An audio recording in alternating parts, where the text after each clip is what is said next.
Bom dia a todos que estão aqui conosco. É um prazer recebê-los aqui, é um prazer receber a doutora Ana Carolina Poik.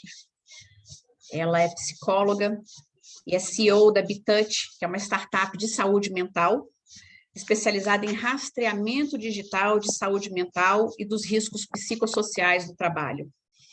Ela lidera projetos de saúde mental em grandes corporações, foi através desses projetos fantásticos que eu acabei a encontrando e ela gentilmente veio falar conosco, conversar um pouquinho com todos vocês. É uma entusiasta da sustentabilidade emocional como fator crucial para o desenvolvimento dos indivíduos, empresas e nações. E ela vai trazer para a gente um pouquinho do que é essa sustentabilidade emocional, o que é o bem-estar emocional no ambiente de trabalho, quais são os fatores, os riscos psicossociais no ambiente de trabalho. Eu acredito que todos vocês tiveram acesso ao discurso do nosso secretário-geral, o discurso de posse dele, no qual ele menciona as especificidades do serviço exterior e comenta sobre a necessidade da gente dar uma atenção ainda maior a esses riscos psicossociais e a fragilidade psíquica dos nossos servidores.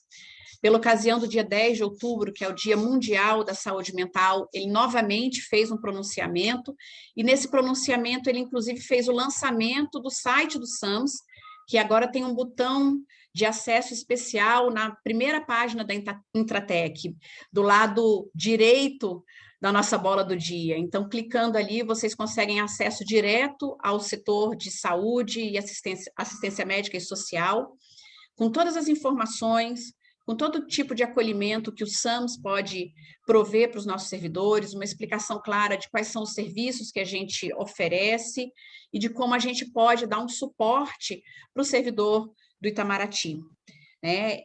Essa é uma iniciativa grande da administração do MRE, na qual a gente busca não só fomentar todo o trabalho que o SAMS já vem fazendo há anos de promoção de saúde, mas trazer para a mesa de uma forma ainda mais enfática a necessidade da gente cuidar da nossa saúde física, mas também da nossa saúde mental.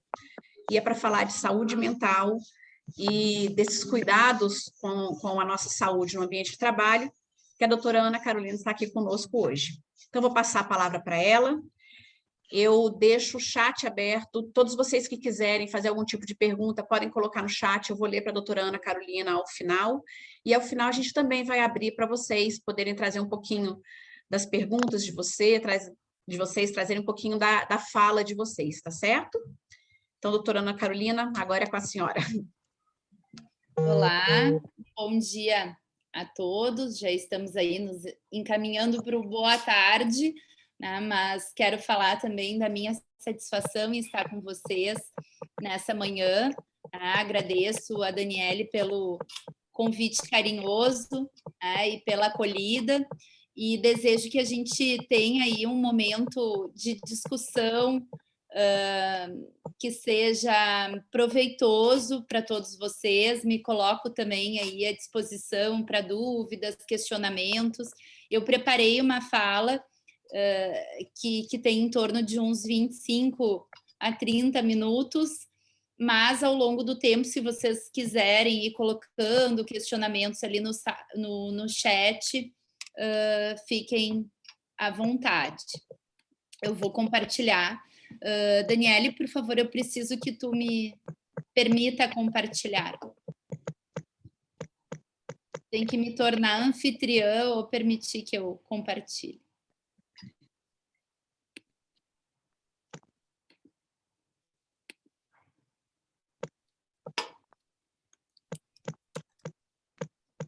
Prontinho, Ana Carolina. Tá bem. Então, eu vou compartilhar aqui minha tela com vocês.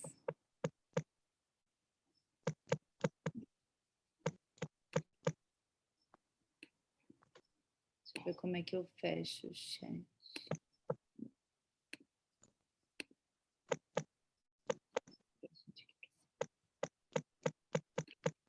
Então, o título da minha fala é Bem-estar emocional, como a Daniele havia falado, né? A importância de se discutir o tema da saúde emocional, especialmente no período pós-pandêmico, né? E também a importância de falar de saúde mental no ambiente de trabalho, né? Uma vez que muitas vezes aqueles aspectos que eram considerados de foro íntimo, né, eles não podiam, né, não havia aí essa permissão para serem discutidos num âmbito laboral, profissional, né? E agora a crise pandêmica veio, né, para mostrar a nossa vulnerabilidade, né, o quanto que nós temos aí uma grande parte que precisa, assim, né? A gente tem aí aspectos emocionais que precisam ser discutidos, né? E uma vulnerabilidade, assim, pelo fato de nós sermos seres humanos, né? Ninguém é super-herói nem super-heroína que consegue o tempo inteiro ser forte e disfarçar, né, todas as dores. Então, assim, a gente vai falar um pouquinho disso. Agora eu estruturei a minha fala de uma maneira assim que traz também um pouquinho de uma base teórica, né, da neurobiologia das emoções, né, do porquê que a gente sente emoções. Eu acho que é super importante discutir, porque a gente fala de tantos temas muitas vezes e não sabe direito assim qual é o papel das emoções na nossa vida, né? Então, a Daniele já me apresentou, só gostaria de fazer uma retomada, dizendo que eu sou psicóloga, eu sou especialista em psicologia clínica, sou CEO da Bitouch, co-criadora da AVAX, que é a primeira plataforma de avaliação psicológica do país. Eu fiz toda a minha carreira acadêmica na Universidade Federal do Rio Grande do Sul, fiz o mestrado, o doutorado e o pós-doutorado em neurociências. Fiz um segundo pós-doutorado em Psicologia da Saúde na Universidade do Vale do Rio dos Sinos. Fui professora do Instituto de Psicologia da Universidade Federal do Rio Grande do Sul e fui professora e pesquisadora do Centro de Pesquisa em Álcool e Drogas do Departamento de Psiquiatria da Universidade Federal do Rio Grande do Sul e do Hospital de Clínicas aqui de Porto Alegre por mais de 10 anos. Atualmente eu integro a Comissão de Avaliação Psicológica do Conselho Regional de Psicologia e também o grupo de trabalho de avaliação psicológica dos riscos psicossociais desse mesmo conselho. Sou membro do grupo de trabalho de enfrentamento à Covid-19 da Sociedade Brasileira de Psicologia, que nesse período pandêmico aí trabalhou muitíssimo. Então, para aqueles que se interessarem, eu sugiro aí que acessem também o site da Sociedade Brasileira de Psicologia, que tem bastante material à disposição a respeito de aspectos emocionais, a respeito de Covid, enfim, foi um grupo que trabalhou de maneira bastante árdua aí durante o período pandêmico, produzindo conteúdos relevantes. Inclusive, nós realizamos aí um trabalho junto aos membros dos países do BRICS, né, falando um pouco a respeito do cenário da pandemia e das questões que envolvem a psicologia no contexto brasileiro. Ficou uma análise também bastante completa, né, um artigo que foi publicado recentemente.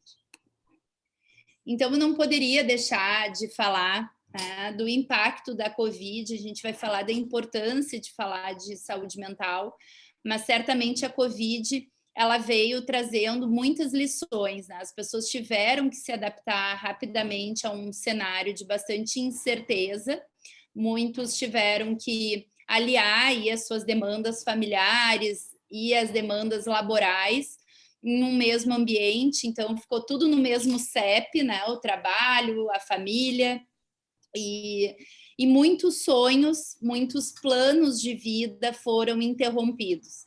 Então, a gente sabe que foi uma crise muito maior do que sanitária, né? Foi uma crise humanitária e que impactou as pessoas profundamente em função de todas as perdas que ela propiciou. Então, perdas econômicas, perdas de entes queridos, né? Perda da esperança. Então, muitas pessoas se viram sem esperança diante de um cenário bastante ameaçador. E isso certamente fez com que houvesse um aumento importante da prevalência de adoecimento mental. Então, os teóricos têm estabelecido a Covid aí como 4 ondas que decorreram da crise pandêmica. Então, uma primeira onda, ela se refere a essa sobrecarga do sistema de saúde em todo o mundo, que precisaram se adaptar de maneira emergencial às demandas da própria Covid, né? Então, assim, ocasionadas pelos pacientes graves afetados pela Covid. Já a segunda onda, ela tem relação com a escassez de recursos na área da saúde para o cuidado de outras condições clínicas agudas, né? Então, devido ao realocamento dos recursos para o enfrentamento da crise pandêmica. A terceira onda se trata daqueles cuidados que tiveram que ser interrompidos em virtude da superlotação do sistema sanitário. Então, pessoas que, por exemplo, com problemas cardiovasculares, diabetes, ou mesmo problemas psiquiátricos, tiveram que interromper os cuidados de saúde porque não havia, né, possibilidade de se tratar num contexto de isolamento social e sobrecarga do sistema sanitário. E, por fim, que é a onda que vamos nos deter no dia de hoje, aí, na nossa conversa, que abrange, então, o aumento da prevalência dos transtornos mentais e do trauma psicológico decorrente da infecção e também dos seus impactos secundários. Então, assim, a própria Covid, o próprio vírus impactou, né, aí na saúde mental de muitas pessoas, né? Mas esse aumento dos transtornos mentais devido à pandemia, ele é multicausal. Acho que tem alguém com o áudio aberto. Isso. Gente, eu vou pedir para todos vocês fecharem o microfone de vocês, por favor. Joia.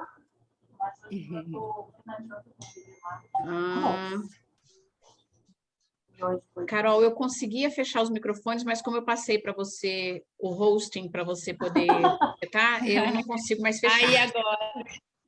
Tá bem. Eu acho que dá para deixar um recadinho ali, né? Eu acho que é a Karina que está com áudio aberto. Eu acho que é a Karina, isso. Karina, o Pedro e a Ana Rita estão aparecendo para mim como áudio aberto, eu não consigo fechar. Mas eu vou mandar uma mensagenzinha, pode deixar. Uhum. Tá. Então, seguindo, né? Então, assim, a vida pessoal e o trabalho nunca estiveram tão interligados, né? Então, aquele lugar que antes a gente relaxava e aproveitava para desligar se tornou aí, né, o local em que a gente está trabalhando, né? Então, a pandemia, ela acarretou uma série de fenômenos e trouxe aí a emergência, né, de condições psicológicas novas também, né, que eu vou falar um pouquinho hoje para vocês. Eu quis trazer aqui um material que foi divulgado pela Organização Internacional do Trabalho, né, junto com a OMS.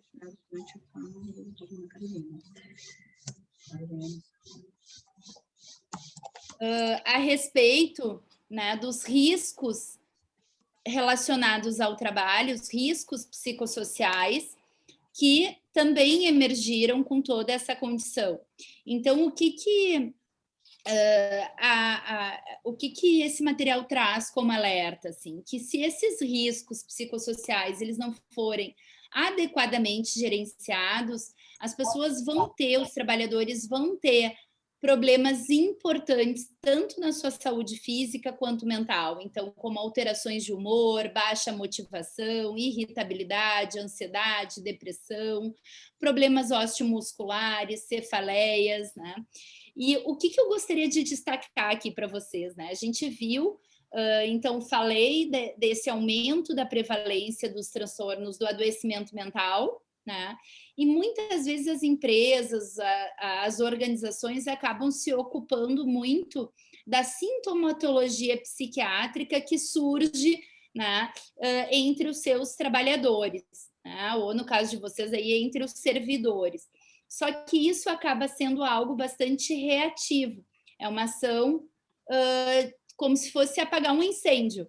Então, esperar a emergir a sintomatologia, o adoecimento dos trabalhadores para poder agir. Tá? Então, o que esse trabalho destaca E eu recomendo bastante a leitura para quem se interessa por esse tema, né, do adoecimento, enfim, e da prevenção do adoecimento entre trabalhadores. Eles destacam que existem vários outros aspectos, são os fatores psicossociais, que precisam ser, de maneira sistemática, avaliados e monitorados. Então, equipamentos e ambiente de trabalho, a carga de trabalho, o ritmo, gerenciamento do tempo, as questões de violência e assédio, equilíbrio, a balança entre vida pessoal e trabalho, segurança no trabalho, aspectos relativos à liderança, à gestão, comunicação, informação, treinamento, promoção da saúde, prevenção de comportamentos negativos, que é o trabalho que o SAMS tem feito aí, né, de maneira dedicada, a questão da oferta de apoio psicológico, de suporte social entre pares, né? Então, às vezes, tem ambientes laborais em que há uma excessiva competição, né? E que as pessoas não sentem à vontade para compartilhar, né, as suas demandas também emocionais. Então, cada vez mais tem se falado em ambiente psicologicamente seguro. E o ambiente de trabalho psicologicamente seguro depende, né, de uma série de aspectos, incluindo a redução do estigma relativo ao adoecimento mental, incluindo assim, uma cultura que aceite a comunicação de erros, né? Então, existem determinados ambientes laborais em que o erro ele não pode ser comunicado, porque aquilo, né, vai repercutir de maneira negativa para o trabalhador. Então, são vários aspectos que precisam ser ajustados e trabalhados para garantir a saúde emocional dos trabalhadores, né? Então, para seguir aqui nessa exposição, eu gostaria de perguntar para vocês, né, o que significa quando a gente vê uma nuvem, né, negra, assim, uma nuvem mais escura se aproximando.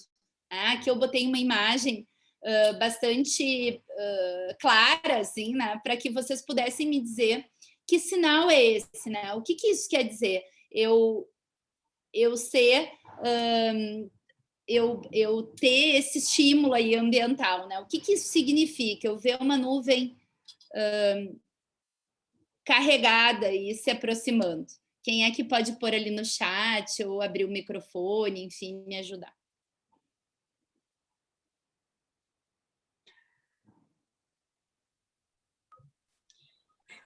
Marguerite, trazendo a tempestade e o perigo iminente como uma imagem que vem para ela.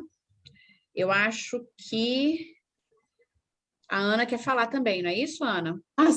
Sim, porque eu acho que está vindo, é uma tempestade, né? É um temporal, né? E nuvem, sempre a gente quando olha assim, vai vir uma tempestade, chuva muito forte, né? Um vendaval, uma coisa assim.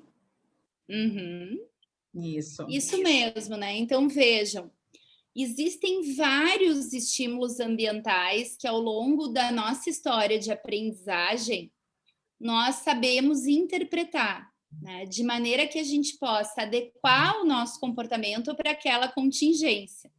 Então, se eu estou caminhando na rua e eu vejo uma nuvem carregada se aproximar, o vento mudar de direção, ficar mais forte, certamente eu vou apurar o passo, né? Se eu não estou com uma sombrinha, eu vou procurar um lugar abrigado, ou seja, eu vou adequar o meu comportamento a partir daqueles sinais ambientais, né? Acontece que as emoções, elas têm uma função bastante semelhante, né, no sentido de sinalizar, né, bastante semelhante às nuvens, né, nesse caso, né, da metáfora que eu estou usando, para sinalizar como a gente deve se comportar, como a gente precisa organizar o nosso comportamento. Então, assim, por que a gente sente emoções? Eu acho que esse é um aspecto bem importante de se discutir, porque às vezes a gente recrimina alguma emoção, né? Eu não gostaria de me sentir assim, com medo, com raiva, triste, né? Mas todas as emoções, elas têm uma função.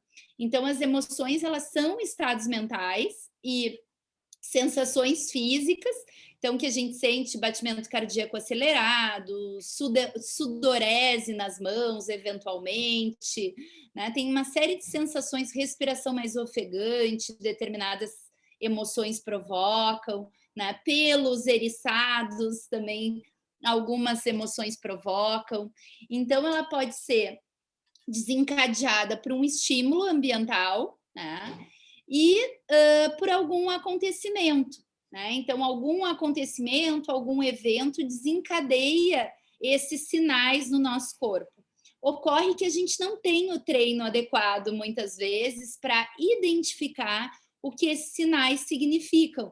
A gente vai passando pela vida, né, observando uma coisa ou outra, mas sem um treinamento formal a respeito da função das nossas emoções, né? Então, assim, dependendo da emoção vivida, a gente pode ter reação física, como alteração da respiração, ficar com rubor facial, né? E a maneira como a gente vai expressar essa emoção ou vivenciar, ela é muito pessoal, né? Então, tem pessoas que a qualquer sinal de uma possibilidade de um escrutínio social, de uma avaliação externa, já ficam ruborizadas, já ficam trêmulas, com a voz embargada, né? Outras já manejam melhor, né, a exposição social, por exemplo, né? Agora, o que é importante aqui, tá? Assim como as nuvens, os ventos, né? As emoções, elas fornecem informações muito úteis, porque elas funcionam como uma espécie de radar, de GPS interno, que permite, né, que a gente saiba como a gente está no momento presente, como a gente precisa adequar a nossa conduta, o nosso comportamento e, muitas vezes, a nossa vida. Né? Quando a gente tem, por exemplo, experimenta uma emoção negativa em determinado contexto, essa emoção negativa ela pode estar sinalizando, por exemplo, que eu estou distante de algum valor que é importante para mim. Né? Então, por isso que é tão importante que a gente observe as nossas emoções, né? E outra coisa é saber que não existem emoções boas e ruins. Então, o que existem são emoções que podem ser mais ou menos agradáveis e algumas a gente tem satisfação de sentir, como prazer, felicidade, alegria, né? E outras nem tanto, são mais desconfortáveis, mas que também é importante desenvolver tolerância a esses estados emocionais mais negativos ou desconfortáveis, porque eles sinalizam aspectos importantes. Então, como eu havia dito, as emoções são sensações corporais e elas emitem, são sinais aí de que é algo bom, prazeroso, ou é algo ruim, perigoso, né? Então, claro que a gente deve lembrar que as emoções elas têm um papel para nossa evolução, para a adaptação da nossa espécie. Então, a gente vai tentar repetir emoções positivas, se aproximar de coisas que garantam a nossa sobrevivência e se afastar de estímulos ameaçadores, aversivos, estímulos negativos. Né? A nossa conversa hoje é sobre saúde mental no ambiente de trabalho, mas eu não poderia deixar de falar também do contexto histórico. Então, falamos da Covid e agora eu gostaria de abordar também a questão da transformação digital que já vínhamos atravessando mesmo antes da Covid. Então, a nossa vida ela foi invadida pela tecnologia. E se vocês lembrarem, há muito pouco tempo atrás, o telefone ele servia somente para fazer ligações. Hoje nós dispomos de microcomputadores na palma das nossas mãos que permitem que a gente se conecte com o mundo o tempo inteiro e obtenha satisfação a partir dessa interação, né? Então se torna cada vez mais difícil desgrudar, desligar do telefone, né? Que serve para mandar mensagem, fazer vídeo, tirar foto. Talvez a última função que a gente lembre que o celular faz é ligar, né? Porque a gente faz 1 milhão de outras coisas, manda e-mail, trabalha, né? E isso certamente teve um impacto bastante importante na nossa saúde mental e eu gostaria de explicar em termos neurobiológicos também o porquê, tá? Então, assim, o nosso comportamento, o comportamento humano, ele é guiado basicamente por 2 subsistemas que determinam a forma que a gente vai tomar nossas decisões, né? Então, o que torna o nosso comportamento distinto de um animal é a capacidade de pensar, né? A capacidade de pensar no futuro, de fazer trocas intertemporais, né? De se imaginar num futuro, né? E só que grande parte do nosso cérebro ainda é guiado por impulsos. É um cérebro que muitos teóricos chamam de reptiliano, né? Um cérebro mais primitivo que é guiado por funções autônomas de sobrevivência, né? Inclusive tem um teórico, Kahneman, que fala de uma teoria, tem um livro, né, Rápido e Devagar, que ele fala desses 2 subsistemas. Um subsistema que é racional, que é lento, analítico, e um outro subsistema que é rápido, impulsivo, guiado pelas emoções, né? Então, é a nossa racionalidade que nos distingue dos nossos de outras espécies, né? É a possibilidade de tomar decisões complexas, tá? Ah, mas o que isso tem a ver com emoção? O que a gente está falando? O que acontece? Os últimos 3 segundos, talvez, da nossa evolução dizem respeito a essa parte mais racional do cérebro, né? Que é o nosso lobo frontal, que é o que faz com que a gente se adeque socialmente, que não tenha uma tomada de decisão tão impulsiva, né? Então, assim, todas essas funções complexas de planejamento, a gente chama de funções executivas, né? São funções que dependem desse processamento mais lento, mais analítico, mais racional, né? Menos primitivo, tá? Então, assim, esses 2 sistemas, como eu disse para vocês, um é impulsivo, guiado por emoções, e outro é reflexivo, racional, analítico. Eu trouxe aqui como exemplo que as drogas, o álcool, cocaína e outras drogas de abuso, elas prejudicam justamente esse sistema analítico, racional, a parte mais frontal do cérebro. E é por isso que um dependente químico, por exemplo, começa a ter decisões cada vez mais impulsivas que desconsideram os prejuízos que ele tem a longo prazo. São pessoas que vivem pelo aqui e agora, tá? Hoje a gente vive uma cultura que estimula cada vez mais que a gente regule de maneira inadequada as nossas emoções, favorecendo um comportamento guiado pelos impulsos.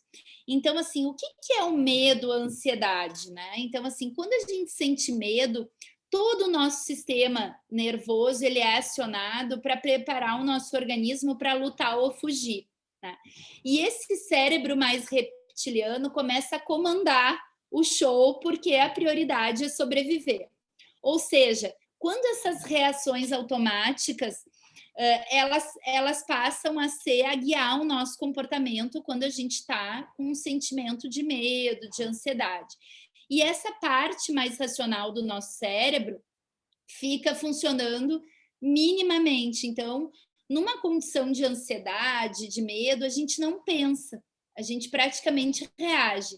Então, pensem que num contexto pandêmico, estava todo mundo com o botão do pânico, do alerta ligado, ou seja, pelo próprio contexto histórico, nós já estávamos com um funcionamento racional diminuído, assim, sob comando de emoções mais primitivas, menos racionais. Claro que esse sistema reptiliano, aí, o sistema mais impulsivo, ele funcionava bem lá na floresta entre os nossos ancestrais, né? É a nossa herança filogenética. Por isso que é tão importante que a gente entenda, quando a gente sente medo ou ansiedade, uma perspectiva mais integrada. Poder ter consciência das nossas emoções, dos nossos pensamentos, para não ser dominado por um processo instintivo e reagir de maneira automática. Tá? Só que hoje a gente está num contexto de hiperconectividade, num contexto de insegurança, né, propiciado pela Covid, e tudo isso faz com que a gente ative cada vez mais esse sistema menos racional do nosso cérebro. Então, assim, quando a gente fala de saúde mental, a gente está falando de emoções, de como elas são produzidas, provocadas, e por mais que a gente atribua ao coração, as emoções, elas decorrem do cérebro, né? Elas dependem do cérebro. Então, expressar as emoções, saber reconhecer essas emoções e aceitar os sentimentos é muito importante para que a gente possa aprender a regular essas emoções, não só atuar de maneira impulsiva, de maneira reativa, sem compreender o que essas emoções significam. E claro que no contexto laboral isso tem um valor inestimável, porque muitas vezes assim não adianta a gente ter um profissional mega competente do ponto de vista técnico, mas que do ponto de vista emocional é uma pessoa que não tem uma capacidade interrelacional, que não é uma pessoa que expressa apropriadamente os seus sentimentos, não é uma pessoa que, por exemplo, tem uma capacidade empática adequada, que entende as necessidades dos seus colegas, e isso vai acarretar uma série de problemas, né, inclusive diplomáticos em alguns casos, né, por uma má gestão desse comportamento emocional. Né?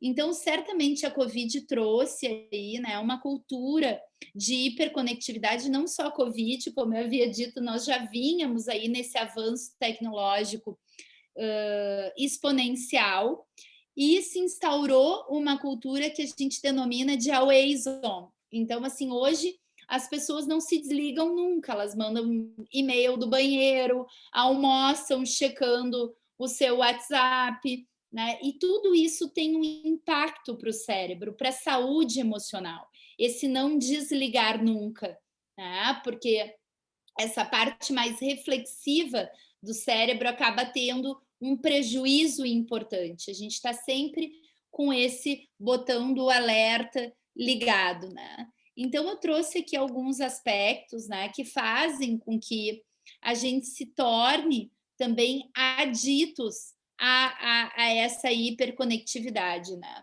Existe um documentário que foi divulgado pelo Netflix há pouco tempo, que se chama O Dilema das Redes, né, em que eles revelam o quanto que essas plataformas digitais elas são desenvolvidas justamente para capturar a atenção das pessoas e favorecer o comportamento de consumo. Então, assim, essas plataformas digitais emitem, né, alertas através dos nossos celulares, os celulares piscam, vibram, né, emitem sinais sonoros para que a gente não desprenda por nenhum minuto a nossa atenção e acaba gerando, então, um comportamento bastante compulsivo, né, que leva a um prazer imediato e o alívio de estados emocionais desagradáveis. Então, se eu estou entediada, frustrada, triste, né, é muito melhor estar conectada o tempo inteiro na internet, buscando uma novidade e recebendo reforços intermitentes, do que eu me deparar de fato com a minha própria emoção e ter que me confrontar e refletir sobre isso. Então, a gente acaba ficando menos reflexivos, né? A cada notificação que o celular emite, é como se a gente recebesse um shot dopaminérgico, né? Ou seja, aquele neurotransmissor responsável pelo prazer, ele atua no nosso cérebro e faz com que a gente tenha uma descarga, né, dopaminérgica, que é um neurotransmissor responsável pela nossa satisfação. Então, esse sistema de recompensa cerebral, ele serve para que a gente repita comportamentos essenciais à nossa sobrevivência, como sexo, comida, né, necessidades básicas. E essa hiperconexão, ela acaba também propiciando essa descarga dopaminérgica que faz com que a gente não desgrude nunca e vicie, né, nessa hiperconectividade. A American Psychological Association, ela descreveu novos fenômenos que têm emergido com essa questão da hiperconectividade, né? Então, que é o fenômeno propiciado aí pelas mídias sociais, né, que são os zumbis de smartphones, né, que são chamados smumbis. Então, muitas vezes a gente está num ambiente com outras pessoas, compartilhado, só que apenas de corpo presente, completamente absortos naquilo que está acontecendo nas redes sociais. Outro fenômeno que a APA descreve é o dos constant checkers, que são pessoas que verificam a todo tempo mídias sociais, e-mails. Quem está no YouTube, vamos dar like, se inscrevam no canal, etc. Só um minuto, gente. Tem alguém com o microfone aberto. Eu queria pedir para vocês fecharem os microfones novamente, por favor. Então, os constant checkers são descritos na APA também como pessoas mais vulneráveis ao estresse, tá? Então, aí no período pandêmico, nós fomos infoxicados, então tinha muita informação disponível o tempo inteiro sobre prevalência da doença, sobre número de mortos, né? Além das fake news, né? Então, assim, essa questão da verificação de redes sociais, ela também se exacerbou bastante. Só que isso também provoca prejuízos cognitivos, prejuízos emocionais importantes, né? E tem um fenômeno que é aquele das pessoas se compararem, né, com as outras nas redes sociais, né? Então, hoje a gente sabe que aumentou aí o número de cirurgias plásticas em função dos filtros, especialmente entre adolescentes, que passam a não se aceitarem, né? Não aceitarem a sua própria fisionomia, né? Comparam a sua realidade ordinária àquela realidade dos outros, mediada por filtros, e isso também faz com que as pessoas se deprimam mais. Então, esse fenômeno do verificar constantemente redes sociais está bastante atrelado a um aumento do adoecimento mental, tá? Tem uma síndrome chamada Fear of Missing Out, que é o medo de perder uma novidade, ou FOMO, que cria, né, um sentimento de urgência, né? Alimenta a ansiedade das pessoas. É como se eu não tivesse conectado, eu estivesse perdendo alguma coisa muito importante, então o tempo inteiro eu preciso estar conectado. Tudo isso, todo esse cenário, ele tem propiciado modificações na nossa dinâmica, na nossa neuroquímica cerebral e também na estrutura do nosso cérebro. Então, eu trouxe alguns achados de um artigo recente de 2019 que falava ainda a respeito desses efeitos da tecnologia no cérebro. O nome é The Online Brain. Então, o quanto que a internet está mudando a nossa cognição, a nossa forma de pensar, tá? É um artigo que foi publicado antes da crise pandêmica e já evidenciava os impactos adversos da hiperconectividade do nosso cérebro, né? Então, assim, são aspectos da sociedade moderna, né, que tem trazido aí um impacto para a saúde mental dos trabalhadores e das pessoas de maneira geral. Então, o que esse artigo traz, né? Que em termos atencionais, as pessoas estão cada vez mais reativas, menos focadas.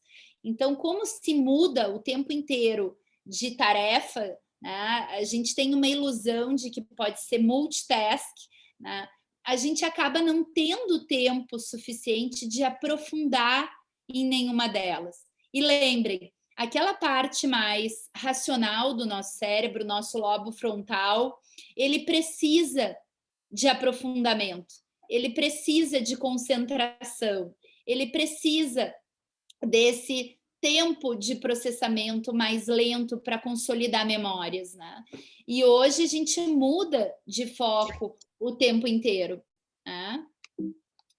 Outro impacto importante descrito é que o uso constante do Google tem afetado a nossa memória. Então, quem é mais antigo deve lembrar a época que a gente pegava táxis e que os taxistas lembravam das rotas, né, dos itinerários, né, a partir da sua própria memória de trabalho, da sua própria memória a respeito da cidade, né? E hoje a gente depende, né, do GPS, do Google, do Waze para tudo, né? Então tem um autor que também discute isso, né, do quanto que o Google tem nos tornado mais burros, né, no sentido de que a gente tem se aprofundado menos, a gente tem obtido menos conhecimento em função de uma cultura, né, que o tempo inteiro recruta a nossa atenção para aspectos irrelevantes, né? Falei também do aspecto do vício das redes sociais, né? O quanto que isso tem impactos em termos emocionais e a questão do quanto o nosso processamento cerebral está mudando. Tá? Então, assim, se vocês forem observar, hoje a gente faz uma leitura praticamente dinâmica de notícias, né? Não tem mais aquela conexão profunda com o conteúdo que está sendo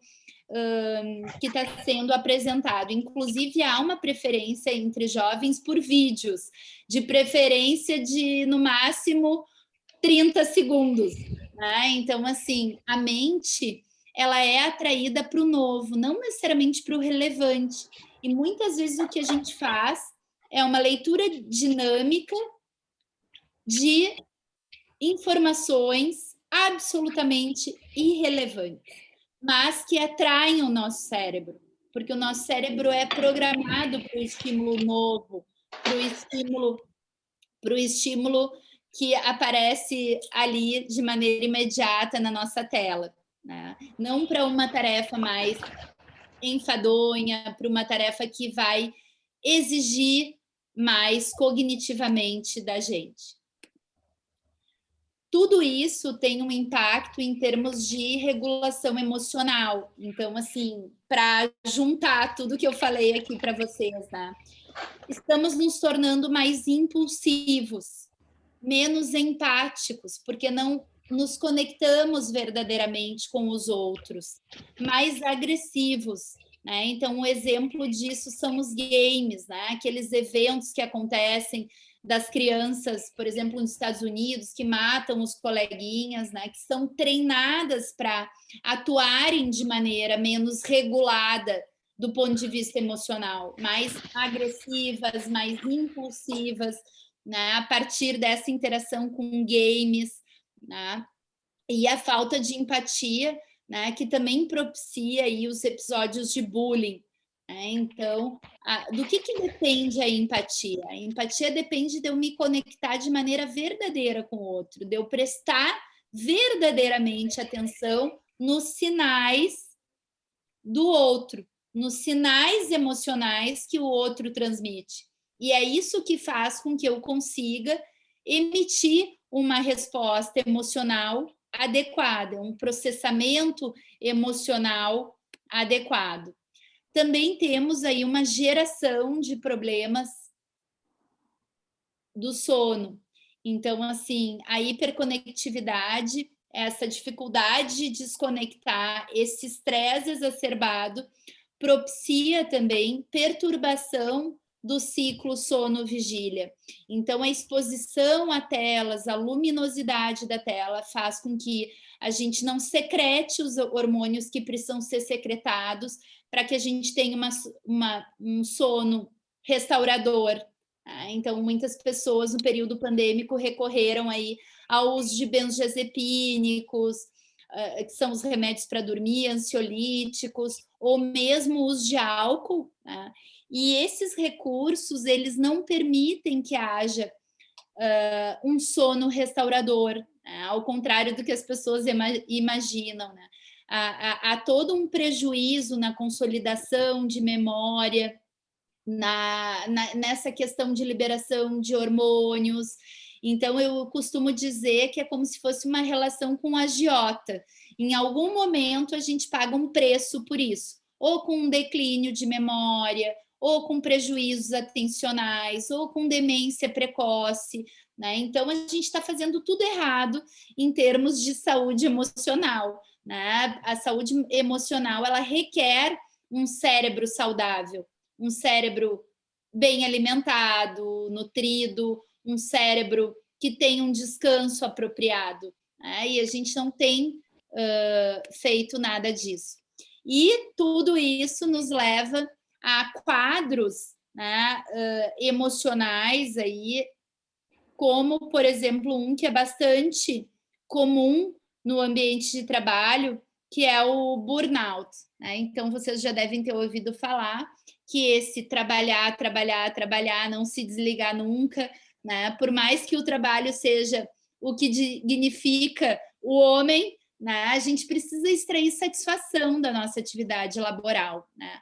E o burnout significa queima total. Então, assim, é um termo que a gente emprega para representar aquele esgotamento absoluto que está associado a uma sobrecarga, né? Então, muitas vezes, o que acontece, gente? A gente sabe reconhecer a nuvem carregada que anuncia a tempestade, mas a gente não consegue reconhecer os sinais que o nosso próprio corpo emite a respeito da nossa exaustão emocional. E é muitas vezes só quando o palito de fósforo queimou até o fim que a gente se dá conta que precisa fazer alguma coisa.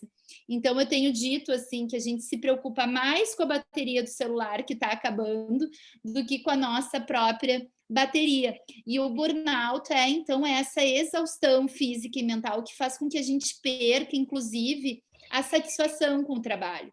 Então, é um cansaço excessivo, insônia, irritabilidade, agressividade, autoestima baixa, sentimentos de incompetência, de isolamento social. Então, assim, é uma síndrome caracterizada por vários sintomas, mas muitas vezes ela só é reconhecida como aquela nuvem preta carregada.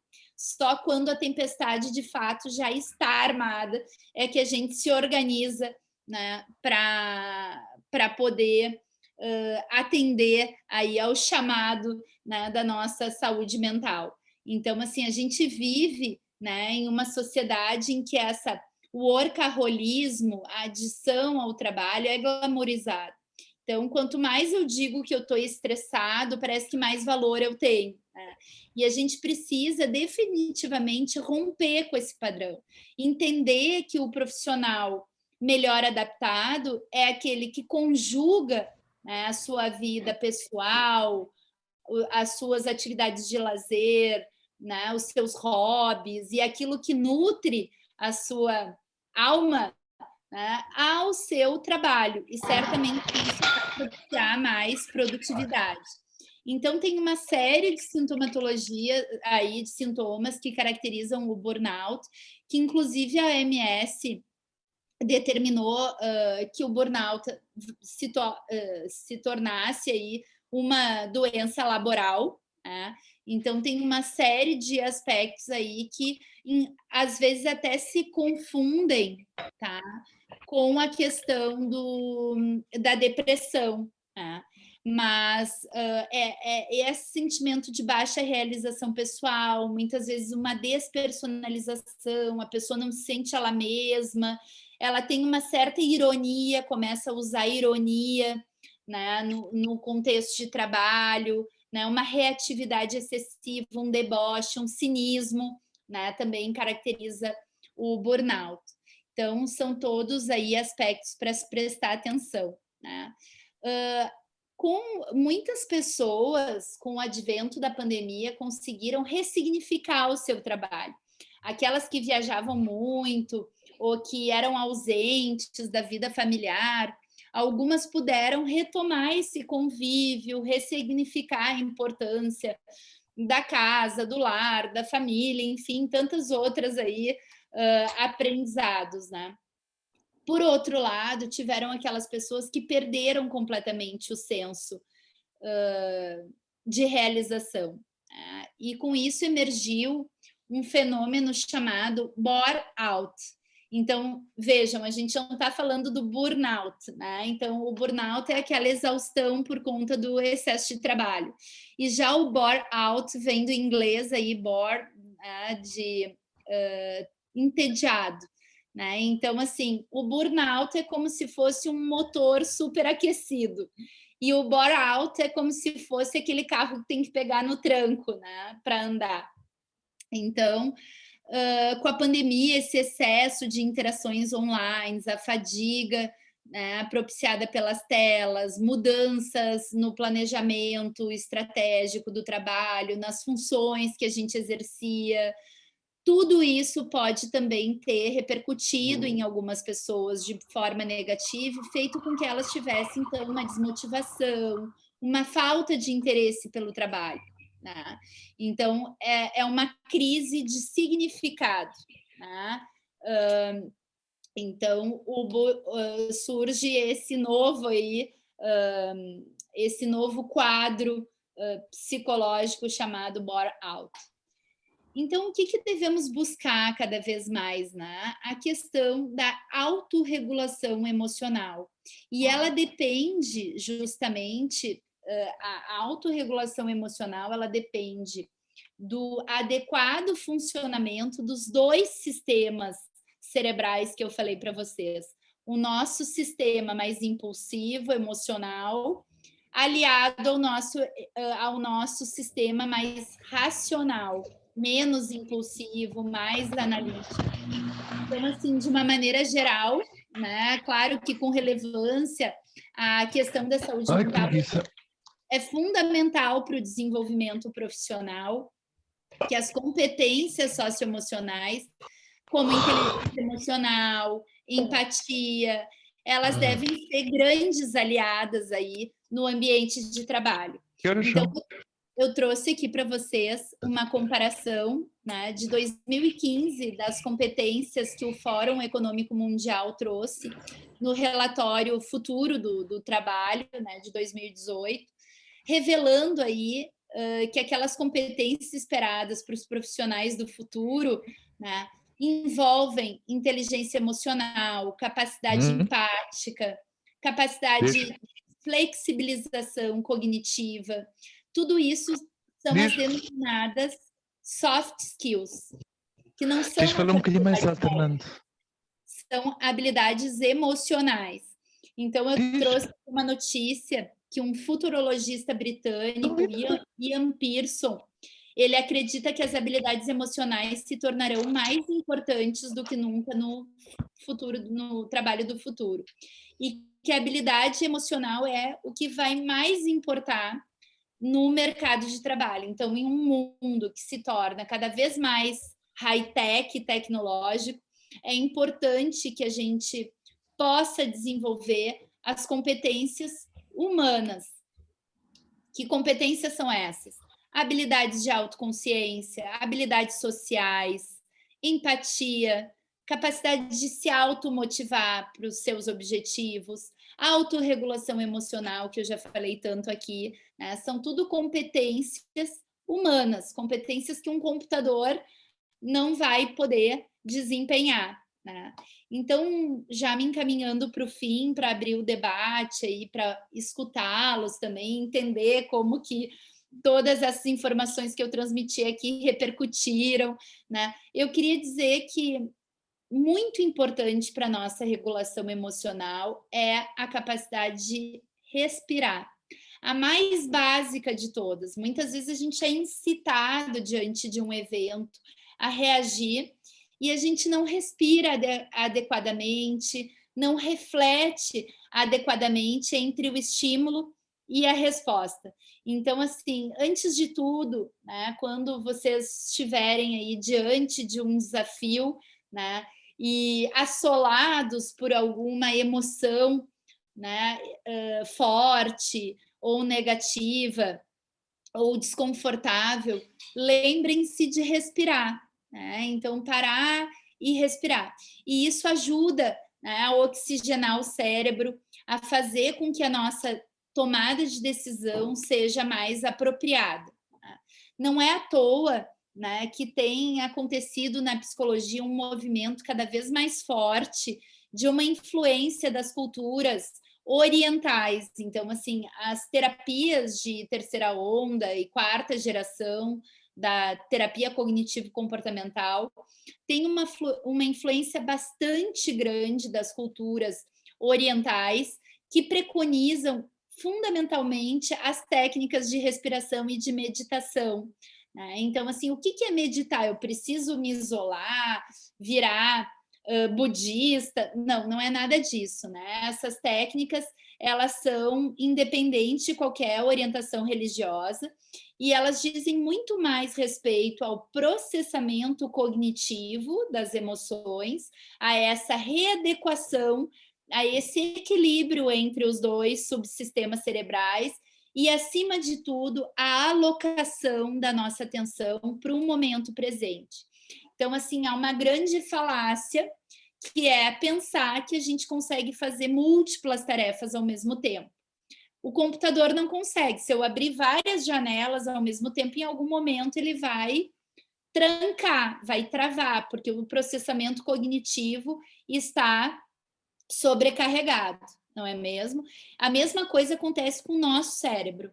Então, assim, uma tarefa de cada vez. O cérebro, ele não consegue fazer múltiplas tarefas ao mesmo tempo.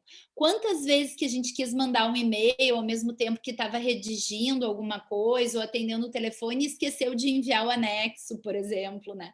Então, assim, é muito mais efetivo destinar um tempo para cada tarefa, porque vocês vão conseguir trabalhar de modo muito mais custo efetivo em termos cognitivos, né? Não vai ter uma sobrecarga e, consequentemente, não vão ser aí onerados com problemas emocionais decorrentes dessa sobrecarga cerebral, né? Então, para quem se interessar, eu recomendo bastante as leituras sobre mindfulness, né? Que é essa orientação da atenção para o momento presente. Tem um vídeo que eu gosto muito, que é Como Meditar em 1 Minuto, que dá um exemplo, é um vídeo ilustrado, assim, e super simples, que a gente compreende muito bem o que é mindfulness e como é possível exercitar o mindfulness até no nosso dia a dia, até na fila do banco. Então, assim, isso ajuda a regular as emoções, ajuda a expressar os nossos sentimentos de maneira apropriada, a reconhecer os nossos estados emocionais e a nos conectarmos verdadeiramente às necessidades dos outros, beneficiando aí todas as nossas relações, além, né, da nossa própria saúde mental. Por fim, eu gostaria de deixar os meus contatos aqui, né? O meu e-mail, que é ana@bitouch.com.br. A rede social da Bitouch no Insta é @somosbitouch e no Face é Bitouch, assim como se escreve. Então, eu vou interromper aqui o compartilhamento e fico à disposição de vocês para dúvidas, comentários. Quero ouvir se fez sentido para vocês, o que vocês puderam refletir, né, a partir dessas informações que eu trouxe até aqui. Doutora Ana, obrigada pela palestra, tá? Adorei, aprendi, né? Mais e mais, né? E então, parabéns e muito obrigada. E espero que volte mais vezes. Márcio, Ana também está agradecendo, dizendo que foi muito clara e esclarecedora a palestra. Andreico também está agradecendo e elogiando a palestra. Eu quero aproveitar que o último slide era sobre mindfulness, quero falar que a gente tem um grupo de meditação online no Itamaraty. As palestras os encontros de meditação eram presenciais, aconteciam 2 vezes por semana, um dia no SAMS, um dia na DTA, no cantinho da DTA, que era chamado de a gente fazia chá com vida, é o espaço vida da DTA, lá no Bolo de Noiva, e que desde que a gente passou para o trabalho remoto, todas as sextas-feiras o SAMS faz um encontro online de meditação. E todas as meditações são pautadas no Mindfulness exatamente por isso, porque não tem cunho religioso, é um trabalho de autoconhecimento, de interiorização de si mesmo, é um momento que a gente tem para entrar em contato com as nossas emoções, tentar identificar essas emoções e saber como melhor lidar com elas. Então, vocês estão todos convidados. Vou falar mais uma vez do novo site do SAMS, que está na primeira página da Intratec, vocês clicando lá, uma das notícias do nosso site é sobre a meditação. Tem um calendário também, já com um link recorrente para a meditação. Ela acontece todas as sextas, de 8h15 às 9 horas da manhã. A gente tem um grupinho também de WhatsApp, quem quiser entrar pode mandar um e-mail para o SAMS, ou pode mandar um e-mail até para mim, se for o caso também, é daniele.chaves@Itamaraty. E o e-mail do SAMS, sams@Itamaraty, que a gente adiciona vocês no grupo de WhatsApp. Toda sexta-feira a gente manda, uns 15 minutinhos antes, e todo mundo se encontra por ali. Deixa eu ver, quem mais? Aprendi muito. A pessoal da... Daniela. Isso, pedindo da ABC, pedindo indicação de livros sobre mindfulness, por favor. E Hernando quer falar com a gente também, né, Hernando? Oi, Daniela. Quero sim. Primeiro, agradecer à doutora Ana. Eu aprendi muito aqui também. Esse é um assunto muito importante, né, para todos nós, principalmente porque eu acho que o exterior ele afeta demais as nossas emoções. Então, é sempre bom lembrar esse assunto. Mas uma coisa que eu fiquei pensando enquanto ela falava da dependência, da questão dos celulares e etc., como é que eu estou com um sobrinho recém-nascido e eu já percebo a curiosidade dele com relação aos celulares. Então, eu noto que as crianças elas já nascem já muito ligadas à questão virtual, né? Mesmo bebês.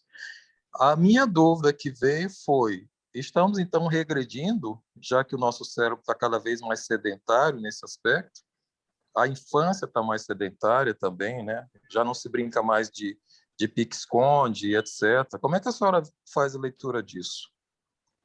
Tem toda a razão. Eu não tenho dúvidas de que daqui a algum tempo, né, assim como não se pode mais fumar dentro das aeronaves, né, em muitos contextos a gente não vai poder acessar o celular em virtude de todo esse impacto negativo, né? Então, assim, o cérebro ele depende dessa interação saudável com o nosso meio exterior, e muitas vezes esse estímulo à tecnologia ele é favorecido pelos pais, né, que acabam tornando ali o celular uma babá, né, para o seu filho, porque também estão intolerantes a determinadas reações dos seus filhos, ou porque não desejam frustrá-los, né? Então, assim, eu tive contato com uma colega que é fonoaudióloga, que estuda neurociências, né? O nome dela é Fabiola, e ela estava me dizendo o número de casos de crianças que ela tem recebido no consultório com atrasos do desenvolvimento, especialmente da linguagem, né? Porque a linguagem ela depende dessa interação e da decodificação de sinais, né, do outro, também para poder emitir aí as respostas verbais, corporais, enfim, né? E isso não tem acontecido. As crianças ficam com um tablet ou um celular à disposição, só clicando num botão e recebendo estímulos de maneira passiva, né?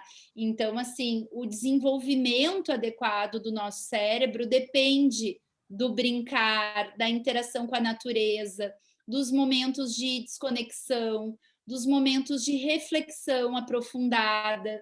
Então, tu tá correto, assim, quando diz que é uma regressão, né? Porque é algo, assim, absolutamente nocivo para a nossa saúde emocional, né? E certamente as crianças são aquelas que sofrerão o maior impacto disso, porque a exposição tem sido cada vez mais precoce e parece que a gente não tem aí os devidos alertas e as devidas medidas para coibir esse uso precoce, né? Então, assim, já existem estudiosos, aqui no país tem o Cristiano Nabuco, que escreve bastante sobre isso, assim, sobre dependência de internet, impacto da tecnologia no desenvolvimento, e a gente precisa cada vez mais estar atento a isso, porque certamente virá uma geração aí, além de problemas emocionais, né, também uma série de outros efeitos decorrentes disso, até em termos... as crianças estão com mais casos de miopia, por exemplo, né? Então, tem outros efeitos, problemas osteomusculares, né? Além dos mentais. Obrigado. O Andreico fez uma sugestão da gente falar também, em outros encontros, a gente abordar as questões sobre múltiplas inteligências e adequação ao trabalho diante das diferenças individuais. Eu acho que perpassa pelo tema da empatia, né, da gente conseguir enxergar o outro dentro das características do outro, né, mas é um bom tema para a gente trazer para os próximos encontros. A Lisandra está perguntando também sobre dicas para retomar o trabalho presencial enquanto ainda estamos temendo a contaminação, isso faz parte da ansiedade pós-Covid-19, né, que também é uma síndrome identificada, em que fala muito do receio de contaminação que todos nós ainda temos, né? O nome desse fenômeno é paranoia pandêmica. Então, nós ficamos com o nosso botão do alerta, como eu havia dito, assim, ligado, e isso fez com que, especialmente, né, já tinham pessoas mais vulneráveis, essas são as diferenças individuais, tem pessoas que já naturalmente são mais preocupadas, e certamente essas pessoas mais preocupadas têm sofrido mais, né, com a perspectiva do retorno presencial e com toda a perspectiva aí de uma potencial ameaça, né? Que bom que hoje a gente já conta com a vacina e com mais informação a respeito das formas de mitigar a propagação do vírus. Então, claro que a gente não deve esquecer das medidas de higiene, de biossegurança, né? Tudo isso para ajudar a que esse controle seja de fato efetivo, né? Agora, o que é importante observar, né? Se esse sentimento, né, esse temor, ele é exacerbado a ponto de limitar, né, a funcionalidade da pessoa, né, um medo tão importante ou tão pervasivo em mais de um contexto, eu estou com medo, estou experimentando ansiedade, é importante buscar ajuda, né? Então, assim, para poder lidar com isso de uma maneira mais adaptativa, né? Porque depois o medo é tão grande que ele pode paralisar a pessoa e fazer com que ela não consiga trabalhar, não consiga ter uma vida social, né, adequada. E outra coisa que eu gostaria de enfatizar aqui é lembrar que o apoio psicológico ele não deve ser buscado apenas quando há um problema, como esse, um temor constante, né? Na verdade, assim como um atleta de alta performance treina para se tornar cada vez melhor naquilo que ele já é exímio, né? Nós também podemos buscar o apoio psicoterápico para desenvolver competências socioemocionais e ficar menos vulnerável a problemas de ordem emocional. Então, assim, é uma coisa que a gente acaba não fazendo preventivamente, né? A gente fala em saúde mental muito de uma perspectiva da doença mental. E a gente pode pensar também a saúde mental em termos preventivos. Então, aqui fica uma dica importante, né, de que a gente não precisa tornar aí, não precisa esperar, né, o cenário ficar adverso para buscar um auxílio psicológico. Eu acho importante falar desse viés do olhar que a gente tem para a saúde mental, né? Porque existe um estigma da saúde mental. Apesar do termo ter saúde, todo mundo tende a achar que a gente está falando necessariamente de doença, né? Então, tem o estigma de, eu faço terapia ainda nos dias de hoje, o que para mim soa bastante peculiar.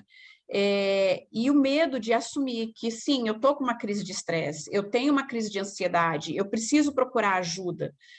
né, como se isso fosse uma grande fragilidade, o que na verdade não é, né, gente? Porque se formos olhar para esse desenvolvimento do cérebro, para a importância que as emoções e os sentimentos eles têm no desenvolvimento cognitivo do ser humano e na forma como o ser humano interage em sociedade, a vulnerabilidade não deveria ser um risco, né? Não deveria, esse medo de reconhecer que nós somos todos humanos, não deveria ser tão exacerbado a ponto da gente entrar nesse esquema de negação e de não poder pedir ajuda e de não poder se reconhecer precisando de um acolhimento em questões de bem-estar emocional. E a falta da consciência das emoções traz adoecimento mental, né? Então, assim, o que é muito importante, teve alguém que falou de múltiplas inteligências, né? Eu acho que uma inteligência que é muito importante será, como eu havia dito, destacada pelo próprio Fórum Econômico aí, Mundial, é a inteligência emocional, que requer, né, justamente a expressão adequada das emoções, não é suprimir uma emoção negativa ou fingir que ela não existe, ou expressá-la de uma maneira desadaptada. Na verdade, a gente precisa ter consciência, né? E essa habilidade faz parte de ser um excelente profissional e um profissional inteligente também nesse aspecto, né? Então, muitas vezes a gente se preocupa muito com as questões técnicas e busca cursos orientados para o nosso desenvolvimento técnico, e muitas vezes, do ponto de vista emocional, a gente está completamente desnutrido. Então, assim, é muito importante entender que a falta dessa consciência, da expressão adequada, desse autoconhecimento, desse letramento em relação às suas próprias emoções e à sua condição psicológica, ela é determinante para o desempenho bem-sucedido de qualquer papel, né?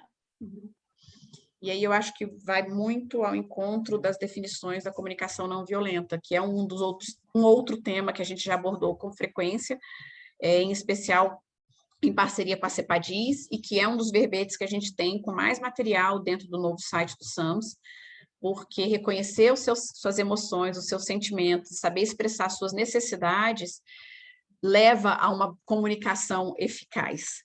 A falta de conhecimento ou a falta de coragem em se expressar e mostrar quais são os sentimentos envolvidos naquela fala e quais são as necessidades que estão deixando de ser atendidas num relacionamento interpessoal, seja de trabalho ou pessoal, é o que leva ao conflito.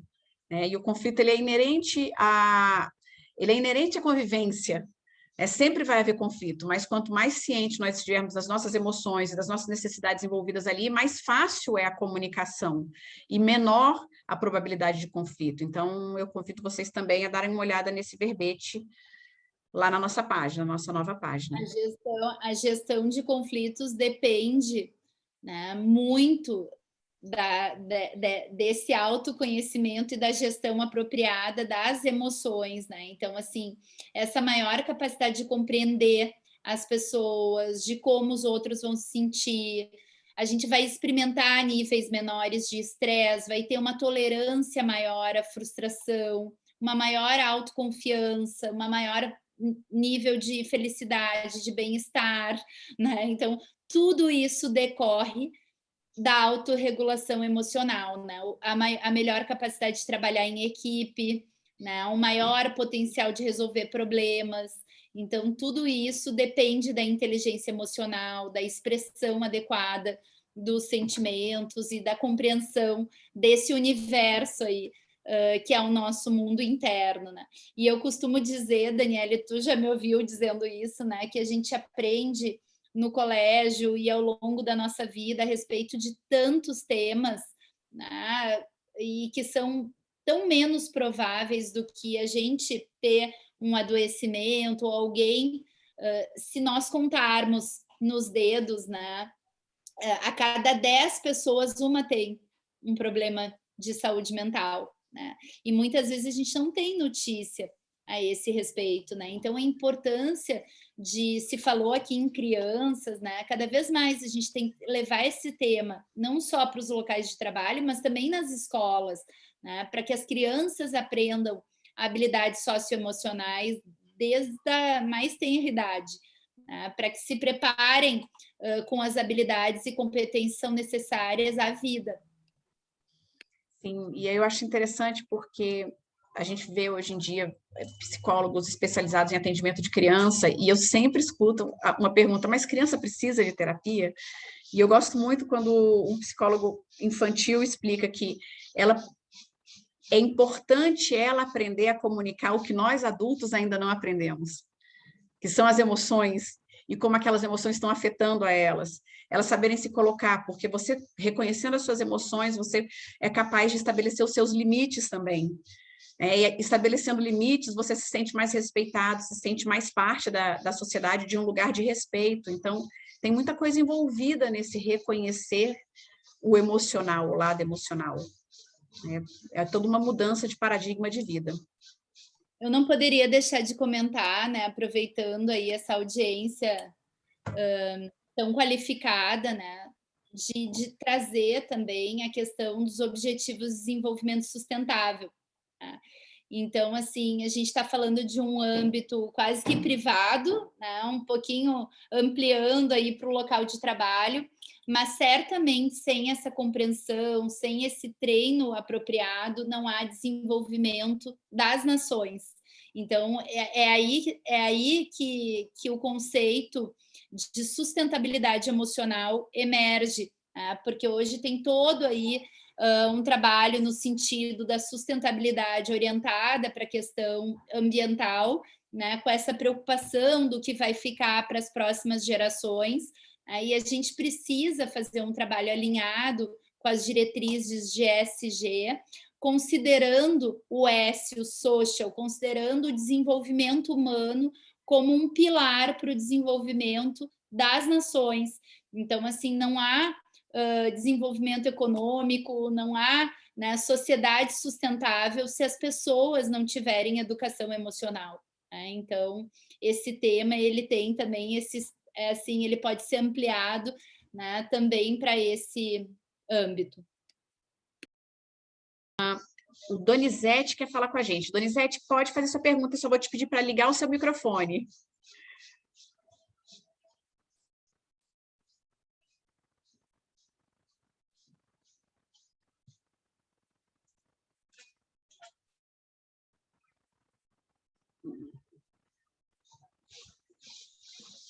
Ok?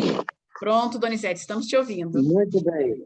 Olha, eu estou muito feliz em poder participar como convidado desta live, apreciando de coração tudo o que diz a nossa doutora Ana e tudo o que diz você também, minha querida colega Daniela. Eu quero dizer que é muito interessante e dou muitas graças a Deus que nas minhas férias recentes em Brasília, passei por experiências terríveis. E ao voltar a Cochabamba, eu encontrei uma notícia terrível também, que acho que você tem até conhecimento. Eu não vou falar, não vou entrar em detalhe, porque é coisa mais pessoal do que para o interesse público. 2 experiências terríveis e, graças a Deus, Donizete se mantém intacto, incólume, sereno, tranquilo e confiante. Seja o que for, se o resultado do documento publicado no BS for efetivado, eu irei tranquilo. Espero que não.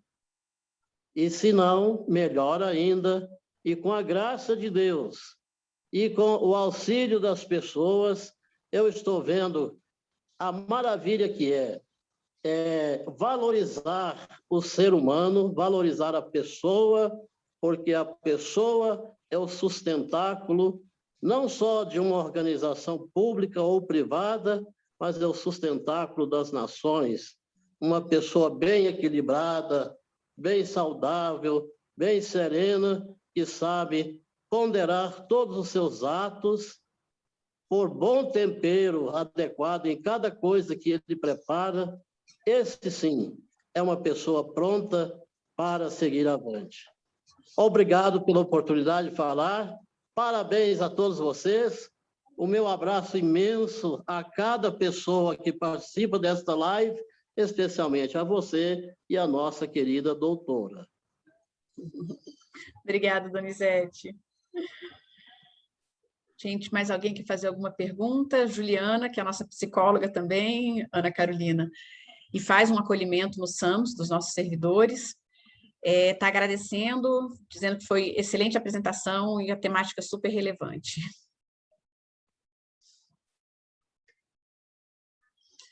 Marguerite está agradecendo também. E eu acho que, se vocês não tiverem mais perguntas, se ninguém mais quiser trazer uma contribuição, esclarecer alguma dúvida, acho que a gente pode ir encerrando por aqui. Vou passar a palavra novamente para a doutora Ana Carolina, para ela encerrar. Eu gostaria de encerrar apenas agradecendo a audiência de vocês, né, me colocando à disposição, né, e dizendo da minha satisfação de estar mais uma vez com a Daniele, né, que é uma profissional tão sensível, né, a esse tema, que é um tema que a gente já enumerou, né, o quanto que, quais são as razões, né, que o tornam tão relevante. Então, assim, contem comigo para oportunidades futuras, né, e muito obrigada aí pela possibilidade, né, de ter esse debate com vocês nessa manhã. Então, mais uma vez eu agradeço a presença de todos vocês e agradeço em especial a presença da doutora Ana Carolina. Foi muito bom tê-la aqui e encontrá-la mais uma vez. Estou gostando muito dessa parceria, acho que tem sido muito enriquecedor para o SAMS, para o Ministério e para mim como pessoa também. As trocas são sempre muito ricas. Juliana está dizendo que está à disposição no SAMS para ajudar com mindfulness, com acolhimento, no que for preciso.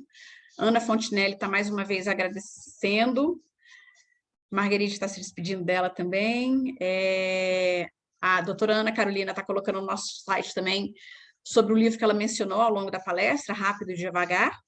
A palestra está gravada, vou disponibilizar na nova página do SAMS.